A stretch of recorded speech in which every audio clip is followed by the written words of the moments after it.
চৰাইবাহীৰ শংকৰদেৱ বিদ্যা নিকেতনত শৈক্ষিক আলাপ সম্পন্ন।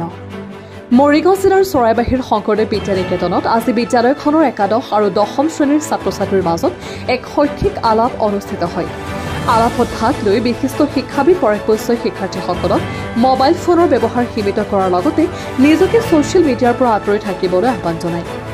তেওঁ শিক্ষাৰ্থীসকলক সময়ৰ সদ্ব্যৱহাৰ কৰিবলৈ আৰু নিজৰ লক্ষ্যত উপনীত হ'বলৈ নিৰবিচ্ছিন্নভাৱে প্ৰচেষ্টা কৰিবলৈ আহ্বান জনায়। আলাপত বিদ্যালয়খনৰ প্ৰধান আচাৰ্য ভাগ্যৰাম নাথ উপস্থিত থাকে। আলাপত প্ৰায় 2 শতাধিক ছাত্ৰ ছাত্ৰী উপস্থিত থাকে।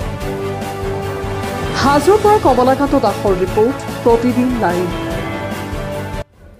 নমস্কাৰ, মই কংকনা শৰ্মাই আজি আমাৰ এই মিটিংখনত মাননীয় পৰেশ বৈশ্য ছাৰে আমাৰ ক্লাছ 11ৰ ছাত্ৰ ছাত্ৰীসকলক লৈ তেওঁলোকৰ জীৱনক লৈ যিখিনি উদ্দেশ্য ব্যাখ্যা কৰিছে সেই বিষয়ে মই ক'ব বিচাৰিছোঁ। মোৰ যি অনুভৱ, আজি পৰেশ বৈশ্য ছাৰে যি আমাৰ শিক্ষাৰ ক্ষেত্ৰত আমি কেনেকৈ আগবাঢ়ি যাব লাগিব, একাদশ শ্ৰেণী বা দ্বাদশ শ্ৰেণী এই 2 বছৰ ছাত্ৰ ছাত্ৰীৰ কাৰণে কিমান গুৰুত্বপূৰ্ণ সেই কথাখিনিতো বহুত ধুনীয়াকৈ আমাক বুজাই দিছে। তাৰ পৰা মই বহুত যথেষ্টখিনি উপকৃত হৈছোঁ আৰু মোৰ লগতে যিবিলাক সমনীয়াবিলাক আছে তেওঁলোকো বহুত উপকৃত হৈছে বুলি মই ভাবোঁ।